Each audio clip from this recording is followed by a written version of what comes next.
Hello everyone and welcome to Sinful Gaming. I hope you're all doing well, I hope you're all staying safe, and most of all, I hope you're all fighting that war against the grey. Today's video, we're going to talk getting started with Warhammer Age of Sigmar, and today we're taking a look at the Ogor Mawtribes, and in particular, the Boulderhead Mawtribe subfaction from the army. In this video, we're going to go through, talk a little bit about what makes Boulderhead special as a subfaction for the Ogor Mawtribes before looking at a couple of units we recommend to get started with for the faction. We'll then take a look at some other units we can use to expand upon the first couple of initial purchases, and finally finish off the video with a little sample 1000-point army list for you to use as some inspiration for starting your own Ogor Mawtribes army using the Boulderhead Mawtribe. And so, the special rule we get for the Boulderhead Mawtribe is called Fearsome Breed. We add 2 to the wounds characteristic of friendly Boulderhead Stonehorn and Thundertusk units, so all our monsters straight away just get a little bit more survivable. In addition, we can also pick up to 3 Boulderhead Stonehorn heroes or Boulderhead Thunderhead heroes in your army to have different mount traits instead of just one. So we're getting 3 enhancements for the mount traits to begin with. Solid stuff. Like when we start taking multiple heroes, it's going to be a really fun thing to be able to do. Now, we have to give all those monsters different ones. We can't stack the same mount trait more than once, but this does open up a lot of different options for us. And so, the best place I think to get started is with a Husqvarna on Stonehorn. Now, you can certainly look at other variations like the Frostlords and stuff like that, or indeed the Husqvarna Thundertusk, and we'll talk about all of those in this video. But for me, the Husqvarna Stonehorn, he's going to be that right sort of balance between a good buff piece, a good damage dealer, and also fitting in that right sort of points value that you're going to be able to fit in some other big hitters into your list at the end of the video.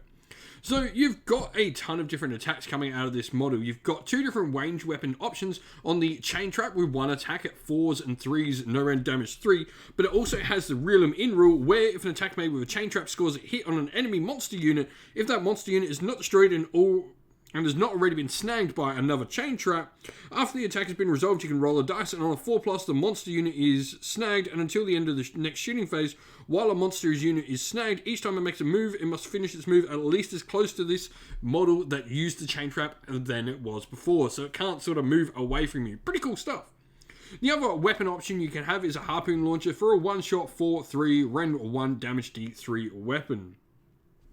Now, you've got a variety of different attacks in combat. Your punches and kicks from your ogres really aren't all that much, but your rock hard horns are pretty nice with 6 attacks at 4s, 3s, rend 2, damage D3, and the crushing hooves have a nice 2-inch range at D6 attacks, 3s and 2s, rend 1, damage D3. Now, this model has a 5-up ward that it can have, which is nice, and Earth-Shattering Charge allows you to add 1 to the damage inflicted by attacks made with its rock-hard horns and crushing hooves on the turn in which it charges. So this really, pumps it up to damage 4 on those rock-hard horns and D3 plus 1 on the crushing hooves. Now, the cool thing about the Huskards, and the Huskards actually are priests, so they're going to get access to a couple of different prayers on their war scroll, which will be, first of all, Winter's Endurance, where you can heal other friendly monsters around you, and you'll also get Winter's Strength as well, where you can add 1 to your wound rolls. You also get access to the prayer lore for the Beastclaw Raiders, which you'll get to pick one from, or you can take the generic prayers as well. Now, alongside the Husqvarna Stonehorn Beast Raiders, I think are my favourite one. Now, they're going to be pretty similar to your Stonehorn, like he's the same sort of thing, but you've got 2 riders on top instead. So you're not going to be a priest like the Husqvarna, but you are going to have the potential to have a Blood Vulture on the model as well. This is pretty cool. It can just deal a mortal wound anywhere on the battlefield. You've got the Harpoon Launcher, which will be the same as the Huskards in its damage profile at the very least. And you've got, 14 wounds on a pretty tough model with a 5-up ward for a battle line option in this particular subfaction, as long as you've got one of your Beastclaw Raiders as your general. And so, lastly, where can we look at? We've got the Frostlord on Stonehorn as well. Now, the Frostlord on Stonehorn, he's going to swap out one of his weapons. So he's not going to have the ranged weapon like the other Stonehorns we've looked at, but he's going to have a Frost Spear, which is a nice damage 3 weapon, which can also subtract attacks from your opponent's models that he actually wounds and doesn't slay with them. He's also got the Bellowing Voice command ability for +1 to charge for friendly Beastclaw Raiders wholly within 12 inch. 15 wounds as well. He's got Earth-Shattering Charge. He's got a built-in 5-up ward. A really solid hitting piece to add to your force later on. Now, the other option for monster inside the Beastclaw Raiders is the Thundertusk, and they come in Frostlord, Husqvarna, and Thundertusk varieties, just like the Stonehorn. Now, the big thing is they've got Bellowing Voice, just like them, so they can get +1 to charge. They've got the same Frost Spear on the Frostlord as well. And you've got some cool abilities where you can really play around with activations. You can make your opponent strike last with monstrous rampages when you're near them with the Thundertusk as well. And it can also have a decent shooting attack, doing some mortal wounds at range. When you go to the Husqvarna variation, it becomes a priest, and when you've got the Beast Raiders, they become, sort of a mobile artillery piece, and they are the cheapest option you've got for any of the monsters in your force. Thundertusk generally are that little bit cheaper than all of their Stonehorn counterparts. They don't have, the 5-up ward built into them, but they do have some cool abilities to play around, like I said, with the ability of Always Strikes Last. And so here we have our sample army list for you. Now, we've gone, obviously, with the Realm of Beasts for a cool little bit of narrative. We're playing with a nice, big, monster-heavy army here, so why not go with the Realm of Beasts and go? No place for the weak for grand strategy means we're trying to kill our opponent's battle line. And then Triumphs is inspired for +1 to wound, which could be really helpful on the army. Now, we've got Husqvarna on Stonehorn. He's going to be our general. We've got the Chain Trap. I just really like the ability to tag opponents' units with it. And then we've got the command trait, Beastmaster. Now, once per battle, when this general's picked to fight, you can say he will dig in the heels. And if you do so, until the end of the phase, use the top roll over this general's damage profile, regardless of how many wounds they've taken. This can be pretty cool, just for allowing you to get a really good lot of attacks off when you're maybe a little bit closer to death. Really good for maybe even saving your skin.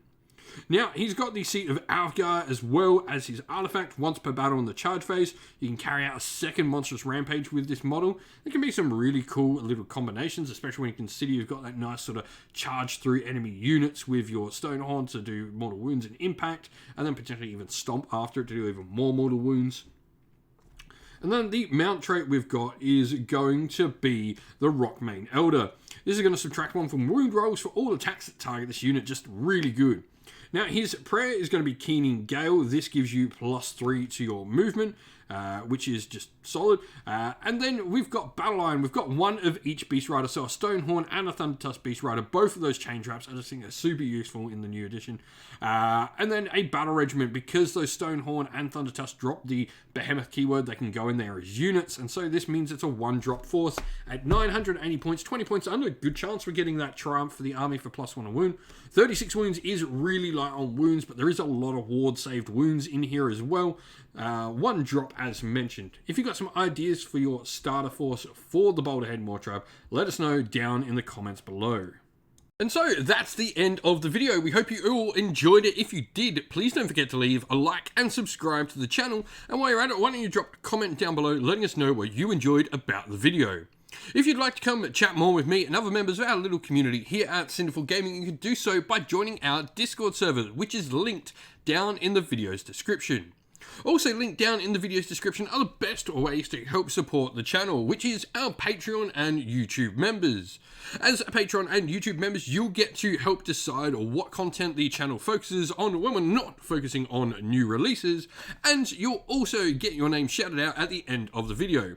So a special thanks to all our Patreons: Christian Weir, Soren, Kenny Lyle, Outer and Shot First, Andrew Bowen, Nathan Fee, The Rising Ape, Q Dynamic, Anthony B, JJ Austrian, Average Wargamer, Domir, Mark Harvey, James Cater, Bloobs, Benjamin Suarez, Redman, Aaron DeHaven, and Kevin Bowman. And to our YouTube members as well: Green Roots Gaming, Kenton Young, Ronya, Lock Lorick, The Johnny84, David Ellsworth, Wolfric Nick, Broken Chef, Ariana Edwards, Revenar, Pink Nico Fire, Robin Man Killer, Monty's Tabletop Terrain, John Castle, Davis Weir, and James South.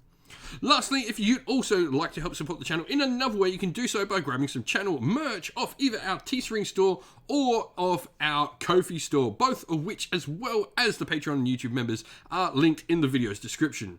Once again, thank you all for watching. Stay safe, everyone. Stay well, and most of all, keep fighting that war against the grey. Ciao for now.